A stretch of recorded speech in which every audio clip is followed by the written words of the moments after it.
Iran made a mistake. In the midst of pressure from Operation Epic Fury, where their military infrastructure is gradually being destroyed, they decided to attack, and not just any target. They hit a base connected to the UK and US. This is Diego Garcia, a small island, but it plays a huge role in US and UK operations. It has long been used as a joint base, and because of its location far from Iran, it becomes a perfect launch point for long-range combat. This means that planes no longer have to come all the way from the US. It's faster, more efficient, and more dangerous for Iran. That's why for them, Diego Garcia is a major threat, and they've tried to eliminate that threat. But before we start, don't forget to like this video. This means a lot to us content creators. Thank you very much, and now let's get started. On March 22, Iran launched 2 ballistic missiles toward the base, but both failed. One of them crashed before reaching the target, and the other was intercepted. No one was hit, and there was no damage.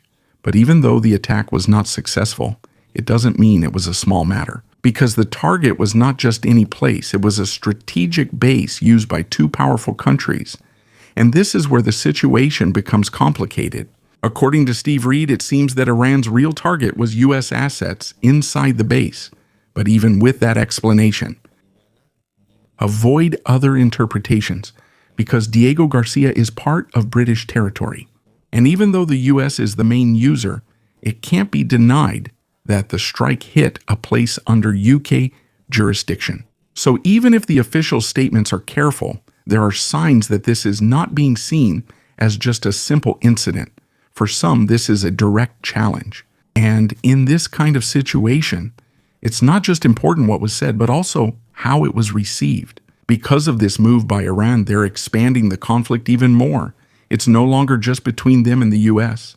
Little by little, other countries are getting involved. And as the scope of the conflict grows, the consequences also become greater. The UK did not let it slide. The reaction from their defense ministry was more direct. For them, this wasn't just a simple missile launch, it was a clear threat, not just to their interests, but also to those of their allies. Tensions are running high, and even in the UK media, more serious questions are starting to emerge. How far can Iran's missiles reach? Can they reach all the way to London? This means it's not just a regional issue being considered. There's concern that this could extend to a much wider scope. On the other hand, Iran has denied everything. According to their foreign ministry, they are not responsible for the attack. They even called it a false flag and said that it might have been done by another country. But the UK did not accept this. For them, it is clear who is responsible. And even if the missiles did not hit, that is not the most important thing. What matters more is the intention. Because simply launching a missile toward a strategic base is already a major escalation. It doesn't have to hit for the situation to be serious. The attempt alone is enough. And this is where it becomes clearer why the tension is escalating. This didn't happen suddenly. This has been heating up for a while. It started when the UK allowed the US to use their bases for operations. For Iran, this was not a neutral decision. For them, this is direct involvement in the conflict. And the message from their foreign minister, Abbas Araghchi, is clear. They consider this as part of the aggression against them and believe they have the right to retaliate. This means the strike that happened was not an accident. It was not isolated either. This is a major tension that has been building up for a long time, and now it is starting to surface more openly. And as this continues to intensify, the possibility increases that more countries will be drawn in directly. 2 days after Abbas Araghchi's warning came out, everything changed. Words turned into action. Iran's missiles flew towards Diego Garcia, and that's when the tension truly escalated. But what Iran didn't expect was that the UK was already prepared before it even happened. While Iran was still issuing warnings, the UK was already quietly taking action. They were already preparing for the possible next move. They didn't wait, they acted first. While Iran was launching ballistic missiles, the UK had already sent a stronger response. Not a missile, not a plane, but a nuclear-powered submarine. HMS Anson is in the Arabian Sea. Silent, not easily seen, but ready to strike at any time. This is one of the UK's most modern submarines. And even before the missile strike happens, it is already in position. That means this is not just a simple reaction, this is planned. The HMS Anson is one of the Astute-class submarines, high-end platforms built for stealth and precise attacks. It carries Tomahawk cruise missiles, missiles that can hit targets from a distance without exposing their origin. And that's not all. It also carries heavy torpedoes that can destroy ships underwater. This means it's not just for defense. It can also attack at any time. And because it's nuclear-powered, it has much greater range. It doesn't need to return right away. It can stay underwater for a long time. It's quiet, hard to find. And that's the most dangerous part. Because while Iran uses missiles that can be seen and sometimes intercepted, this kind of submarine is almost impossible to detect until it's too late. And now, as tensions rise, HMS Anson is here. Ready, waiting, and if necessary, it's prepared to deliver a response that's not easily stopped. The greatest strength of HMS Anson is not just its weapons, but its ability to remain operational for a long time. Because it's nuclear-powered, it doesn't need to refuel. Its reactor can run for the entire lifetime of the submarine. It can last for decades. This means it doesn't just leave the area easily.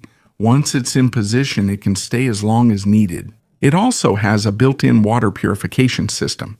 So even in the middle of the sea, it can produce its own water supply. Honestly, the only real limitation is food, and even that isn't a big problem.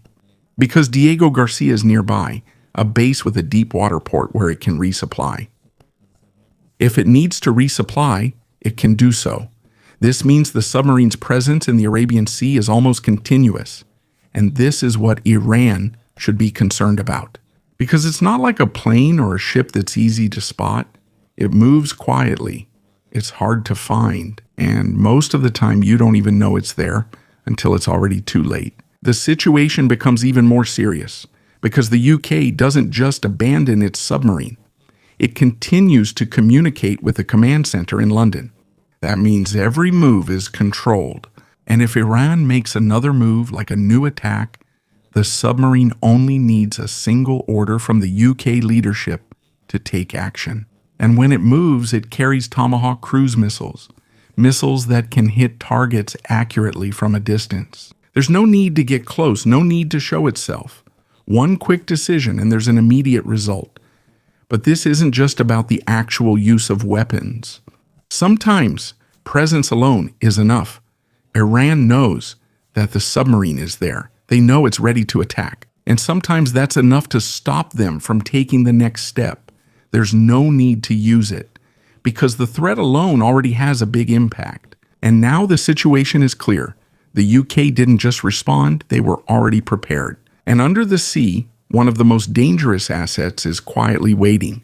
For now, it's clear that the UK has a strong deterrent. Not just because of words, but because of the actual presence of HMS Anson in the Arabian Sea. And even though it hasn't fired yet, its impact is already felt. But there's one thing that's uncertain: what Iran will do if the conflict drags on even longer. Because the longer the pressure lasts, the more desperate a country becomes.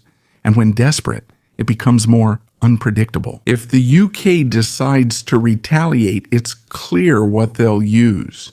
The Tomahawk cruise missile carried by the submarine is one of the biggest threats to Iran right now. In fact, it could be even more dangerous than Iran's ballistic missiles, because Diego Garcia has strong air defense. Meanwhile, Iran has already lost a large part of its own air defense system. This means if the UK launches an attack, there's little Iran can do to stop it. And another thing, Tomahawks have a long range. They can reach over 1,600 kilometers. This means almost any part of Iran can be targeted. Command centers, missile sites, naval bases, communication hubs. And most importantly, the submarine doesn't need to get close. It can attack from a safe distance, unseen, not easily detected. A silent threat that can launch precise strikes at any time. And if you combine this with the air power of the US and Israel, the pressure on Iran becomes even stronger. Just one intelligence signal, just one order, and a missile is already on its way to the target. But even with this kind of power, there are still limitations. The submarine has a limited number of missiles. It's not meant for continuous large-scale bombardment. It's more suited for surgical strikes. These are targets that need to be hit precisely, and when it runs out of weapons, it needs to reload.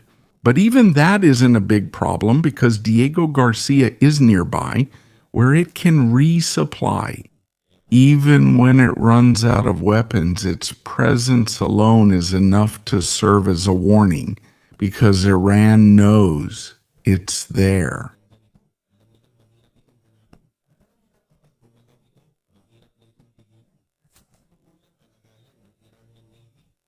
They don't have the capability to chase or detect this kind of target, so even before the UK's real response begins, the weight of the threat is already being felt. And what happens next will depend on Iran's next move.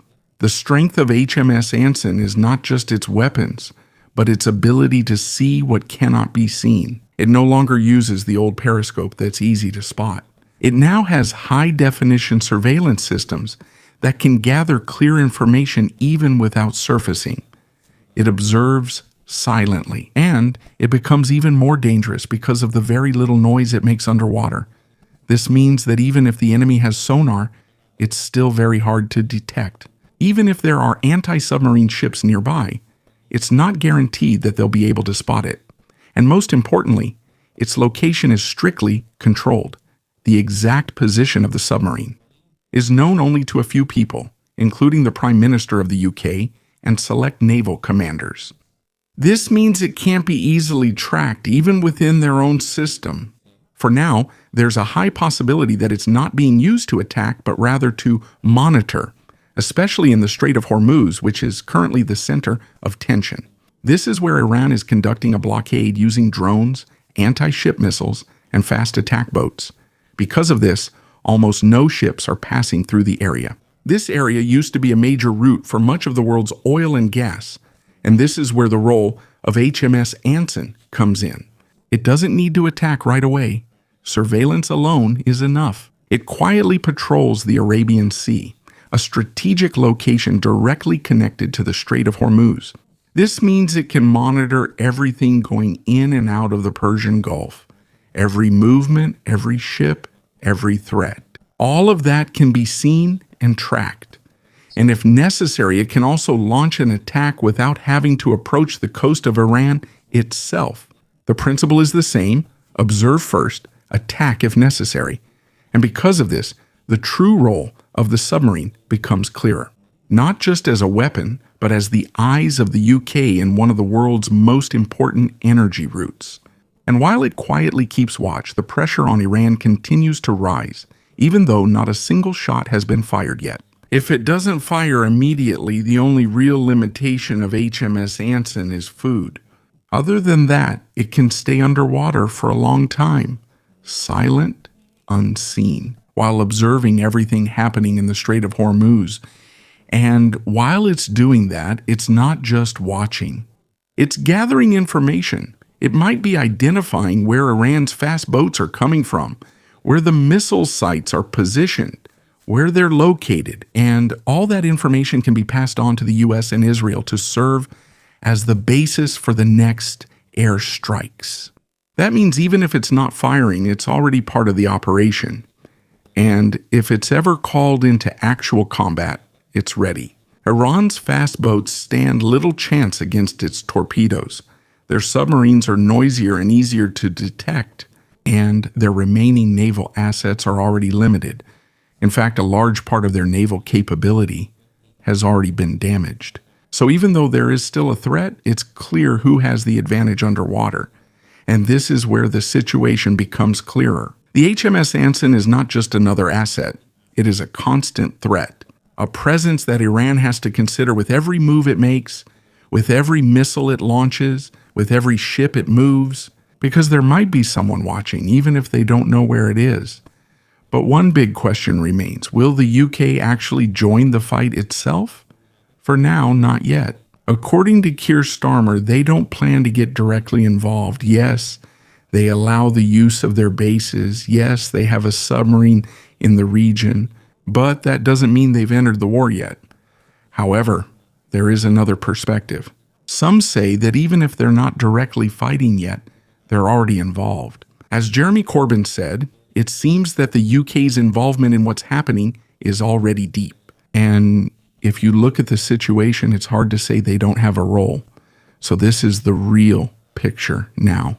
The UK hasn't fully entered the fight yet, but they're not out of it either. They're in the middle, ready, watching. And if needed, they can act immediately. And as the tension drags on, it becomes clearer that just one wrong move is all it takes for things to escalate. If needed, act immediately. They're in the middle, and it's becoming clearer that just one wrong move is all it takes. And as the tension drags on, it becomes even clearer. Because the moment a bomber leaves Diego Garcia or RAS, it becomes clear that just one move is all it takes for things to escalate. If needed, just one wrong move is all it takes. But it's not just about debates. This already has a direct effect inside the country. Because of the turmoil in the Strait of Hormuz, the price of oil and gas has gone up, Brent crude prices have risen, and gas followed as well, and the effects are being felt. And for ordinary people, goods are more expensive, expenses are higher, and what's worse, the UK has almost no control over the situation. If needed, with just one wrong move, will they remain on the sidelines, or will they step in to gain control over what's happening? If they step in, there are options. They can help secure the Strait of Hormuz. They can cooperate with their allies to ensure the continuous flow of oil and gas. And they can also move from issuing threats to taking actual action. Using the Tomahawk cruise missile carried by HMS Anson, they can strike at mismo ng Iran kung kinakailangan. If necessary, also that a wrong move by the UK. This is no longer just simple monitoring. Everything is ready, and HMS Anson is at the forefront of possible action, the very first to move if needed.